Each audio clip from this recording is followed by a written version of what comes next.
አዲስ ህፃን ሲወለድ በቤተሰብ ውስጥ ብዙ ለውጦች ይመጣሉ። እነዚህ ለውጦች ደግሞ ወላጆችን ወይም ደግሞ ትልልቆቹን ብቻ ሳይሆን ታላቅ የሚባሉ ልጆችንም አፌክት ያደርጋሉ። በተለይ እነዚህ ታላቅ የሚባሉ ልጆች እድሜያቸው ገና ትንንሽ ከሆኑ ያለውን ነገር በቀላሉ ለመረዳት ይከብዳቸዋል። አዲሱ ህፃን የቤተሰባቸውን ፍቅር የወሰደባቸው ስለሚመስላቸው የቅናት ስሜት፣ ያለመፈለግ ስሜት ሊሰማቸው ይችላል። እስካሁን በቪዲዮዎቼ ስናገር ካልሰማችሁ እኔ የሁለት ልጆች እናት ነኝ። የመጀመሪያ ልጄ 3 ዓመቱ ነው። ሁለተኛዋ ልጄ ደግሞ ገና 5 ወሯ ነው። ስለዚህ ያው የመጀመሪያ ልጄ እንግዲህ እህቱ ስትወለድ ምን ይሰማው ይሆን፣ ያለውን ነገርስ በቀላሉ እንዴት አድርጎ መቀበል ይችላል የሚለው ነገር በጣም ያሳስበኝ ነበር እና በዚህ ዙሪያ የተለያዩ ቪዲዮዎች አይ ነበር፣ የተለያዩ መጽሐፍትን አነብ ነበር እና ዛሬ የምነግራችሁ ለእኔ የጠቀሙኝን ልጄ በቀላሉ እህቱን እንዲቀበል ያለውን ነገር እንዲረዳ ያገዙትን ነገሮች ስለሆኑ ስለሚጠቅሟችሁ አብራችሁ ይቆዩ። የመጀመሪያው የሚያግዛችሁ ነገር ሊፈጠር ስላለው ነገር ለልጃችሁ በደንብ አድርጋችሁ በግልጽ መናገር ነው። ለምሳሌ በእኔ ብነግራችሁ ገና ከመውለዴ በፊት አዲስ እህት ልትመጣለት እንደሆነ እንነግረው ነበር።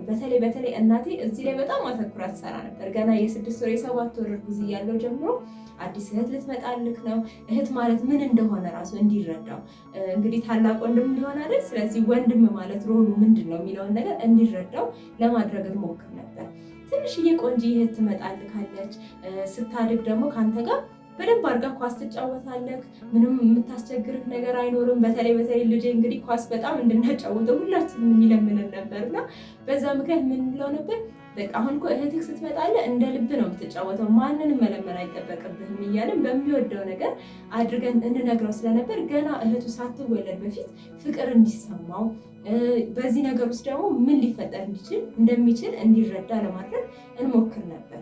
ሌላ ደግሞ በተደጋጋሚ ነግረው የነበረው ነገር እህትህ እኮ ስትመጣ በቃ በደንብ መናገር ስለማትችል ያለውን ነገር ማስረዳት ስለማትችል ቶሎ ማልቀሱ አይቀርም እና የማሚን ደግሞ ጡት ነበር የምትጠባው እንለዋለን። ምክንያቱም ያው ልጆች ታውቃላችሁ ከእናንተ ጋር አታች ናቸው እና ሌላ ደግሞ ያንን ፍቅር የሚሻማ ነገር እየመጣ እንደሆነ ሲያስቡ ደግሞ የቅናት ስሜት ሊፈጠርባቸው ይችላል እና ያንን ማስተካከል የምንችለው ምንድነው፣ እህትህ እኮ ስትመጣ ጡት ነው የምትጠባው፣ ያለውን ነገር መናገር አትችልም፣ ስለዚህ ታለቅሳለች። ስታለቅስ ደግሞ እኔ እናንተ ሆነ እናባብላታለን።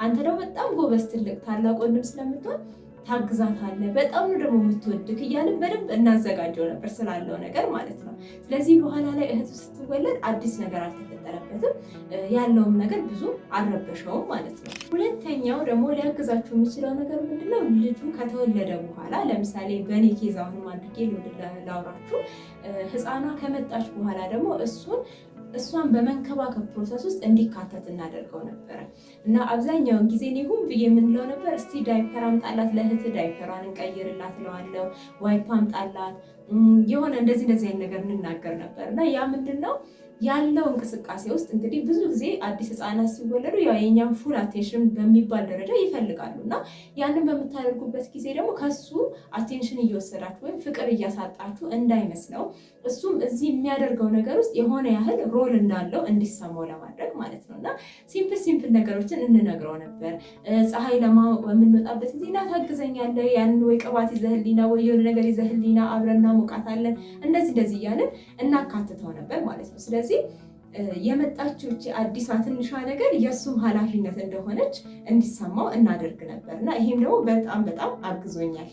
ሶስተኛው በጣም ትኩረት ሊሰጡት የሚገባው ነገር ደግሞ የሚመሰላችሁ በተቻላችሁ መጠን የድሮውንም ያህል እንግዲህ ሰፊም ባይሆን የተቻላችሁ መጠን አቴንሽን ለትልቁ ልጃችሁ መስጠት አለባችሁ። ምክንያቱም እንግዲህ በተደጋጋሚ በጣም የምወዳት ትዕግስት ዋልተንጉስን መቼም ታውቃታላችሁ አይደለ?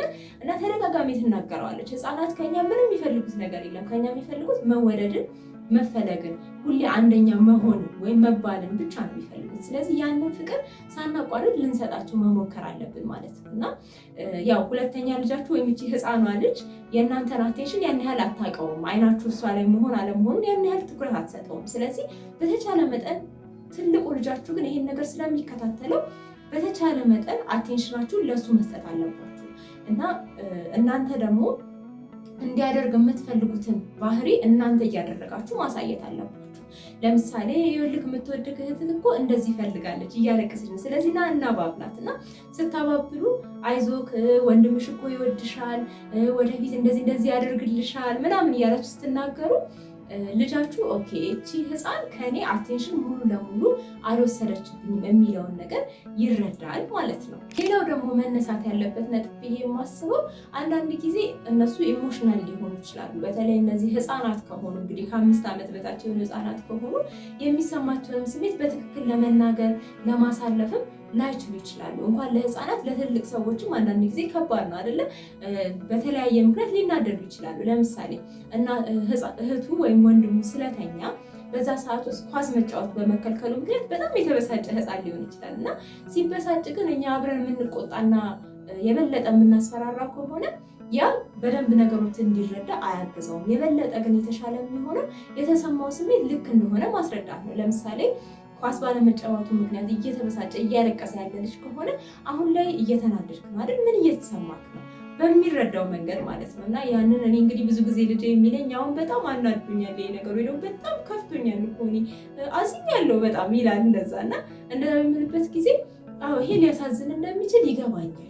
ነገር ግን አሁን እኮ ለትንሽ ደቂቃ ብቻ ነው፣ እስከዛ ድረስ ይሄንን እያደረግን ልንቆይ እንችላለን ብለን የሆነ ሌላ አልተርኔቲቭ ሊጫወትበት የሚችለው ነገር ወይ ሌላ ልናደርግ የምንችለውን ነገር ሪፕሌስ አድርገን እህት ስትነሳ ግን በደንብ አድርገን እንጫወታለን። አሁን ደግሞ እኮ ትንሽ ጊዜ ብቻ ነው፣ ከጥቂት ጊዜ በኋላ ታድጋለች እና ስታድግ አብራችሁ በደንብ መጫወት ትችላላችሁ። እንደዛ እያደረግን የተሰማው ስሜት ቫሊዴት ማድረግ ወይም የተሰማው ስሜት ትክክለኛ ስሜት እንደሆነና ያንን ነገር ደግሞ በምን አድርጎ ማስተካከል እንደሚችል ለመንገር በትዕግስት መሞከር ይኖርብናል ማለት ነው። እዚህ ጋር ደግሞ ሌላ መነሳት ያለበት ነገር በተቻለ መጠን ጥሩ ነገር ሲያደርጉ በደንብ አድርጋችሁ ያንን ነገር ማመስገን መቻል አለባችሁ፣ ወይም ፕሬዝ ማድረግ መቻል አለባችሁ። ለምሳሌ ያችን ዳይፐር ያቀብለኝ ዳይፐርን ሲያመጣ በጣም ጎበዝ ልጅ አንተ አንደኛ ወንድም ነህ፣ በጣም በቃ አንበሳ ነህ። ይሄን ስትሏቸው ልጆች እንዳልኳችሁ የሚፈልጉት መወደድን መፈለግን ስለሆነ ያን ነገር ማድረግ መቻላቸው በራሱ ያስደስታቸዋል። የታላቅ እህት ወይም የታላቅ ወንድምነት ሮላቸውን ደግሞ በጣም ይወዱታል እና ደስ ይላቸዋል ማለት ነው። ስለዚህ አንዱ ልታደርጉት የሚገባ ነገር ይሄ ነው። ሌላው ሊያግዛችሁ የሚችል ነገር ደግሞ ቦንዲንግ ታይም ወይም ደግሞ ከልጃችሁ ጋር ጊዜ ሊያሳልፉበት የሚችሉትን ጊዜ ራሳችሁ መከታተል በምትችሉበት ሁኔታ ውስጥ ማለት ነው። ምክንያቱም ለብቻ ትታችኋቸው በፍጹም መሄድ የለባችሁም እና አንዳንዴ ብዙ ታሪኮች ይገጥሙኛል። ያልታሰበ ነገር ወይ የሆነ ነገር አብልቷት ወይ ጎትቷት ወይ መቷት እንደዚህ አይነት ነገር ሊፈጠር ይችላል። ነገር ግን እናንተ አጠገባችሁ ሆናችሁ እንዲይዙት ሊሆን ይችላል፣ እጃቸውን እንዲይዙ ሊሆን ይችላል። አንዳንድ ጊዜ ደግሞ ያው ልጄ ብዙ ጊዜ ይሄን ማድረግ በጣም ይወዳልና አቅፏት መያዝ እኛ የምናደርገውን ነገር ለማድረግ ይፈልጋል። ስለዚህ አንዳንዴ እፈቅድለታለሁ እና ያንን ደግሞ በምታደርጉ ጊዜ በሁለቱ መካከል ፍቅር እንዲፈጠር ያደርጋል ማለት ነው። ይሄም ደግሞ ሌላው ሊያግዛቸው የበለጠ የእሷን መኖር ወይም የታናሽ እህትን ወይም ወንድምን መኖር እንዲወዱት ሊያደርጋቸው ይችላል። ታዲያ ይህንን ሁሉ ነገር የማወራችሁ ያለ ምክንያት አይደለም። በተለይ ልጆች ከተወለዱ በኋላ እስከ 7 ዓመት ያለው ጊዜ በጣም ወሳኝ እንደሆነ የተለያዩ ጽሑፎች ያስቀምጣሉ እና በዚህ ጊዜ ውስጥ ደግሞ የምናደርጋቸው ነገሮች የልጃችሁን የወደፊት ፐርሰናሊቲ ላይ የወደፊት ማንነት ላይ ተጽዕኖ ሊኖራቸው እንደሚችሉ የሚያሳዩ ነገሮች አሉ። እሺ፣ ስለዚህ በተለይ ደግሞ በልጅነታቸው እንግዲህ የሚፈልጉት ከኛ ፍቅርን ነው ብያቸዋለሁ አይደለ? ሞር አቴንሽንን ወይም ፍቅርን ደግሞ ለሁለተኛ ልጃችሁ ወይም ደግሞ ለአዲስ ለተወለደው ልጅ ከሆነ ትኩረታችሁን የምትሰጡት እነዛ ልጆች ደግሞ ምን ብለው ሊሰረዱ ይችላሉ? እኔ እማልፈለግ ነኝ፣ እኔ እማልወደድ ነኝ የሚል አይነት ስሜት ሊሰማቸው ይችላል። ቅድም ጥሩ ነገሩ የምትፈልጉትን ነገር ሲያደርጓችሁ በደንብ አሞግሱ፣ ሲያደርጉላችሁ በደንብ አሞግሷቸው ያልኩበት ምክንያት የማይሞገሱ ልጆች፣ ጎበዝ የማይባሉ ልጆች ደግሞ የኮንፊደንስ ችግር በኋላ ላይ ሊያጋጥሟቸው ይችላል። ስለዚህ በተለይ ሁለተኛ ልጅ ወይም ከዛ በላይ ልጅ ተጨማሪ ልጅ በሚመጣበት ጊዜ የእነሱን ቦታ እንዳልወሰደባቸው እስቲል አሁንም እነሱ ተወዳጅ ተመራጭ አንደኛ የሆኑ ልጆች እንደሆኑ አድርጋችሁ ደግሞ ስታሳድጓቸው ሲያድጉ በራስ መተማመናቸው ሙሉ እንዲሆን ያግዛቸዋል። ስለዚህ ነው በትኩረት ሰጥቼ በዚህ ጉዳይ ላይ ቪዲዮ መስራት የፈለኩት። አንዳንድ ቤተሰብ ግን ይሄንን ባለመረዳት ያው ብዙዎቻችንም ያለፍንበት ነገር ነው። እኔም ደግሞ ስራ ላይ አጋጥሞኝ ያውቃል እና አንድ ጊዜ ምን ገጠመኝ፣ ሁለተኛ ልጇን ወልዳ የተኛች እናት ናት እና የመጀመሪያ ልጇ ገና 2 ዓመት ትንሽ ቢያልፈው ነው፣ ከ2 ዓመት ወይም 3 ዓመት ቢሆነው ነው እና ልጁ የፈለገው ምንድነው እናቱ ጋር አልጋ ላይ ወጥቶ መተኛት ነው የፈለገው እና እኔ እዛ ጋር ልምጣ ሲል በጣም ትቆጣው ነበር ምናምን እና አይኗ አንደርስታንድ በኋላ ቤት ወስዳ ብቻዋን ነው ምናልባት ኃላፊነቶችን የምትወጣው እና ላይም ያለው ጫናም ሊሆን ይችላል በኋላ እንዳይለምድብኝ ብዬ ነው እያለች ትቆጣው ነበረ። አሁን እንደዚህ ብሎ ነገር የለም አንተ ትልቅ ልጅ ነህ ዞር በል ምናምን ትለዋለች። እና ያ ደግሞ ህፃኑ ምን ያህል ሊጎዳው እንደሚችል መረዳት ትችላላችሁ። ምክንያቱም እነሱ እንደዚህ አይነት ነገር አይረዱም፣ አያውቁትም። የሚያውቁት በቃ እናታቸው ሙሉ ለሙሉ ልትወዳቸው እንደምትፈልግ ነው። እና የበለጠ የፉክክር ስሜት እና የቅናት ስሜት እንዲሰማቸው ሊያደርግ ይችላል። ስለዚህ በፍጹም ይህን ማድረግ የለባችሁ። በተቻለ መጠን ሙሉ አቴንሽን ትልቁ ልጃችሁ ላይ ሊሆን እንደሚገባ አሁንም በጣም አስጠንቅቄ ልነግራችሁ እፈልጋለሁ።